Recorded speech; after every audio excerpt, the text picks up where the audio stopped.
ಚಾಮರಾಜನಗರ ಲೋಕಸಭಾ ಕ್ಷೇತ್ರದ ಚುನಾವಣೆ ಹಿನ್ನೆಲೆಯಲ್ಲಿ ಜಿಲ್ಲಾ ಉಸ್ತುವಾರಿ ಸಚಿವ ಡಾಕ್ಟರ್ ಎಚ್.ಸಿ. ಮಹದೇವಪ್ಪ, ಶಾಸಕ ಅನಿಲ್ ಚಿಕ್ಕಮಾದು ಅವರು ಪಟ್ಟಣದಲ್ಲಿ ಭರ್ಜರಿ ರೋಡ್ ಶೋ ಮೂಲಕ ಕಾಂಗ್ರೆಸ್ ಅಭ್ಯರ್ಥಿ ಸುನಿಲ್ ಬೋಸ್ ಪರವಾಗಿ ಮತಯಾಚಿಸಿದರು. ದೇವಸ್ಥಾನದಿಂದ ಹೊರಟ ತೆರೆದ ವಾಹನದಲ್ಲಿ ರೋಡ್ ಶೋ 1ನೇ ಮುಖ್ಯ ರಸ್ತೆ ಮಾರ್ಗವಾಗಿ ಎಸ್ಬಿಎಂ ಬ್ಯಾಂಕ್ ಮಾರ್ಗವಾಗಿ ಸಂತೆ ಮಾಸ್ತಮ್ಮ ದೇವಸ್ಥಾನದಲ್ಲಿ ಕೊನೆಗೊಂಡಿತ್ತು. ಕಾರ್ಯಕರ್ತರು ಬೃಹತ್ ಹೂವಿನ ಹಾರ ಹಾಕಿ ಸಂಭ್ರಮಿಸಿದರು. ಮಹಿಳೆಯರು ಹೆಚ್ಚಿನ ಸಂಖ್ಯೆಯಲ್ಲಿ ಭಾಗವಹಿಸಿದ್ದರು. ರೋಡ್ ಶೋ ವೇಳೆ ಜಿಲ್ಲಾ ಉಸ್ತುವಾರಿ ಸಚಿವ ಎಚ್.ಸಿ. ಮಹದೇವಪ್ಪ ಅವರು ಮಾತನಾಡಿ, ಕಾಂಗ್ರೆಸ್ ಗ್ಯಾರಂಟಿ ಯೋಜನೆಗಳ ಬಗ್ಗೆ ಜನರಲ್ಲಿ ಅರಿವು ಮೂಡಿಸಿ ಕಾಂಗ್ರೆಸ್ಸಿಗೆ ಮತ ನೀಡಬೇಕೆಂದು ಮನವಿ ಮಾಡಿದರು. ಈ ವೇಳೆ ಪಕ್ಷದ ಮುಖಂಡರು ಹಾಗೂ ಕಾರ್ಯಕರ್ತರು ಹೆಚ್ಚಿನ ಸಂಖ್ಯೆಯಲ್ಲಿ ಭಾಗವಹಿಸಿದ್ದರು.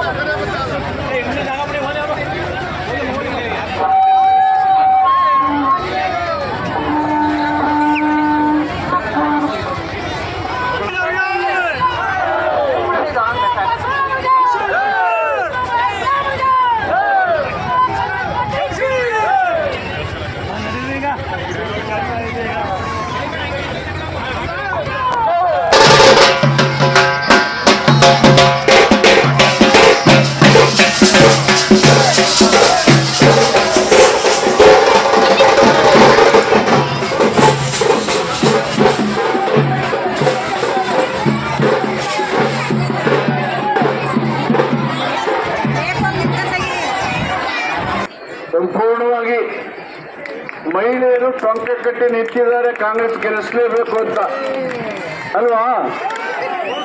ಅವರು ಟೊಂಕ ಕಟ್ಟಿ ನಿಂತ ಮೇಲೆ ಪುರುಷರನ್ನ ನೀವೇನ್ ಮಾಡ್ತೀರಿ? ಇಷ್ಟು ವರ್ಷ ಮಹಿಳೆಯರು ನೀವ್ ಹೇಳ್ದಂಗೆ ಕೇಳ್ತಿದ್ರು, ಈಗ ನಾವೆಲ್ಲ ಅವ್ರು ಹೇಳ್ದಂಗೆ ಕೇಳ್ಬೇಕು. ಆಯ್ತಲ್ಲ ತಾಯಿ?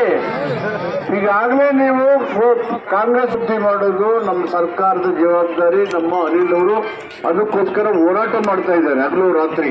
ಸರಗೂರು ತಾಲೂಕಿನ ಎಚ್.ಡಿ. ತಾಲೂಕಿನ ಅಭಿವೃದ್ಧಿ ಮಾಡಬೇಕು ಅಂತ. ಇಂದಿರಾ ಗಾಂಧಿ ಅವರು ಗರೀಬಿ ಹಟಾವು ಮಾಡಬೇಕು ಅಂದ್ರೆ ಬಡತನನ ನಿರ್ಮೂಲ ಮಾಡಬೇಕು, ಯಾರು ಬಡವರಿಲ್ಲ ಅಂತ ಘೋಷಣೆ ಮಾಡಿದ್ರು.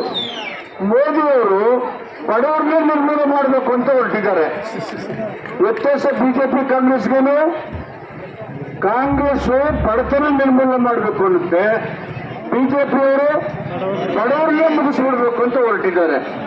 ಈ ಎರಡು ವ್ಯತ್ಯಾಸಗಳು ನಿಮ್ಗೆ ಅರ್ಥ ಆದ್ರೆ, ಇವರು ಸಂವಿಧಾನ ಎಲ್ಲರಿಗೂ ಅವಕಾಶ ಕೊಟ್ಟು ಅವ್ರಿಗೆ ದುಡಿಯೋದು ಬದುಕು ಹಕ್ಕು ಕೊಡಬೇಕು ಅಂತ ಹೇಳಿದೆ. ಅದಕ್ಕೆ ಸಿದ್ದರಾಮಯ್ಯನವರು ಗ್ಯಾರಂಟಿಗಳನ್ನು ಕೊಟ್ಟು ನಿಮ್ಗೆಲ್ಲ ಬದುಕು ಹಕ್ಕನ್ನು ಕೊಟ್ಟು ಶಾಶ್ವತವಾಗಿ ಪ್ರತಿಯೊಂದು ಕುಟುಂಬಕ್ಕೂ ತಿಂಗಳಿಗೆ ಆದಾಯ ಬರೋ ರೀತಿಯಲ್ಲಿ ಮಾಡಿದ್ದಾರೆ. ಮತ್ತು ಈ ಎರಡು ಹಿಂದುಳಿದಿರ್ತಕ್ಕಂಥ ತಾಲೂಕುಗಳನ್ನ ಅಭಿವೃದ್ಧಿ ಮಾಡಲಿಕ್ಕೆ ನಾವು ಪ್ರಯತ್ನ ಮಾಡ್ತೇವೆ. ಇಷ್ಟೊಂದು ಬೃಹತ್ ಸಂಖ್ಯೆಯಲ್ಲಿ ಸರಗೂರು ತಾಲೂಕಿನಲ್ಲಿ ನಮ್ಮ ಮಹಿಳೆಯರು, ಅಕ್ಕ ತಂಗಿಯರು